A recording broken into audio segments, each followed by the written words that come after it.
When Superstorm Sandy slammed into New Jersey back in 2012, Stafford Township took a direct hit. 3,000 homes in this town of 26,000 people were destroyed. Most properties have since been rebuilt, many elevated by stilts. But glimpses remain of the storm's carnage. So this is where the waves came across, right across the salt marsh. Mayor John Spadafora says the impact was catastrophic. He's now focused on preparing for future storms. I'm proposing a berm to go all the way down along the edge of the creek, all the way back out to the bay. He says the berm can be built using dredge material from the bay and will reduce wave run-up during storms. Since Sandy, other nearby communities have built similar barriers against storm surge.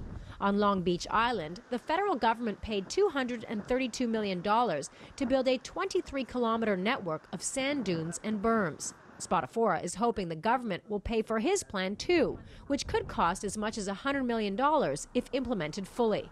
This is a way to do a cost-effective program that would alleviate a lot of future damage. But environmentalists say the approach is short-sighted based on long-term outlooks on water levels. According to a recent Rutgers University report, New Jersey's sea levels are expected to rise by 1 foot by 2030 and almost 2 feet by 2050.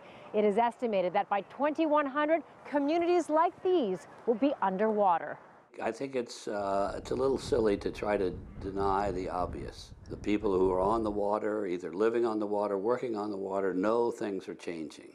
And we have to move quickly in order to adapt. Ken Abel, who runs the Marine Field Station at Rutgers University, says people should be moving out of the area instead of rebuilding.